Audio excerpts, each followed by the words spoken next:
Good morning, class 10 students. Welcome back to the e-classes now. We'll continue our history lesson. Making of a global world. We have reached 2.6 point. Indian trade, colonialism and global system. In our previous class, we have talked about that Indian export of cotton declined. Export of cotton, clothes, you can say that, not raw cotton, declined from 30% to 3%. From 1800, it was 30% in 1800 and 3% in 1870. Cotton clothes, textiles.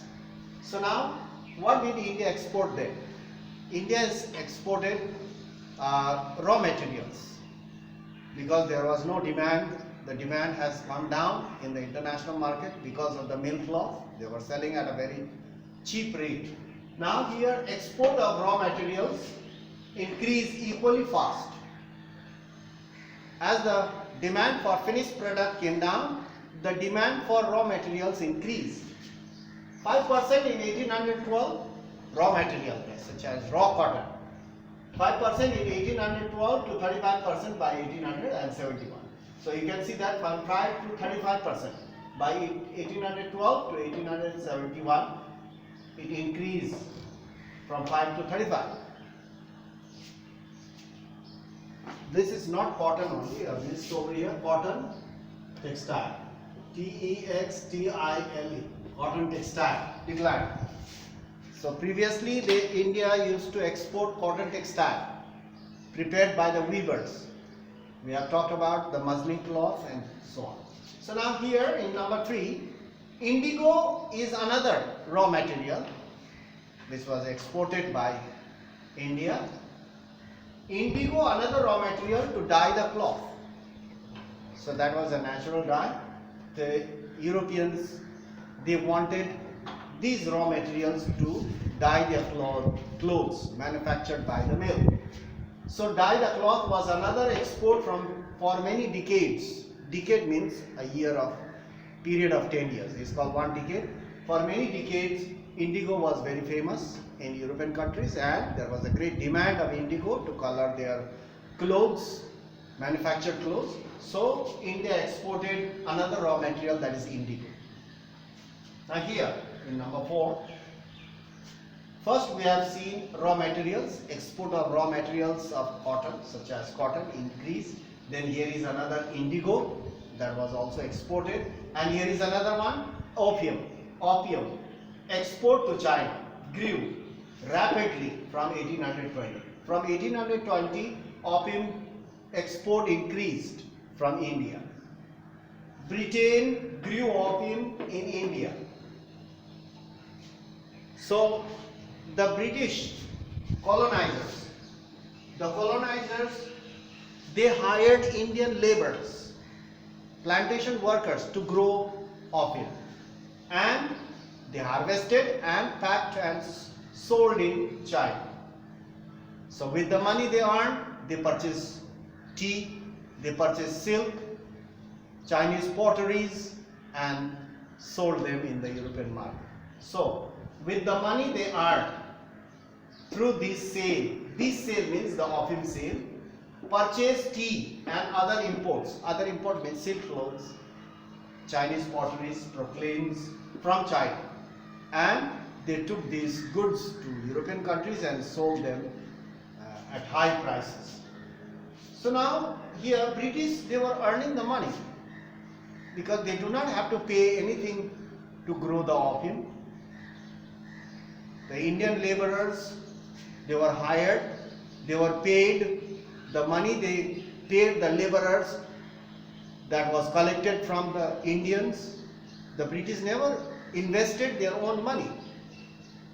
So with the money they earned through the sale of opium, they purchased tea and other imports such as silk and other potteries from China. It was very famous from China. And export of food grains from India during this time, during 19th century, export of food grains and raw materials export from India increased. So Britishers and Indian traders, they used to export food grains, raw materials from India, and it increased. British brought here in India. British imported milk cloth from England, which they manufactured in their mill, the manufactured milk cloth. They brought it in India. So it was very cheap, and it was sold all over India and other parts of the world. It was very cheap. British imported milk cloth from England, and Indian weavers had a very hard time competing this cheap milk cloth with the cheap milk. Now British had a trade surplus. Surplus means extra, gain, profit. British had a trade surplus. Why? Because as the value of export from India was very high. The value of export was high, while the value of import from England to India, the import was very low. That means they were making a lot of profit. So that is called a trade surplus. So Britishers were having a trade surplus. They were making a lot of profit over here, because most of the time they do not have to pay the laborers here in India, because the payment they made was collected from the taxes from Indian people. They collected the tax, and with the same money they paid the labor. That is called home charges. We will talk about in our next classes. Home charges. They maintain their home charges, payment of officials, payment of laborers. These are home charges, and these home charges were collected from the taxes of the collected from the Indians as taxes. So these are the home charges, and even the exports. You can see that easily. You can see that opium export to China. This opium they never grew in England. It was grown in India, and to grow opium they never invested much money. So, and with that money they purchased tea, other goods, and sold them in the European market. In this way, the Britishers earned much profit. So that's for today. We'll continue in our next class about home charges and other things we have to understand in this chapter. So that's all for today. There are 7 points. You can take the screenshot if you want, and you can go through this or copy it while you are offline. So that's all for today, and stay safe at home. I hope you are studying and doing your regular studies at home. So that's all for today. Thank you very much for watching the video.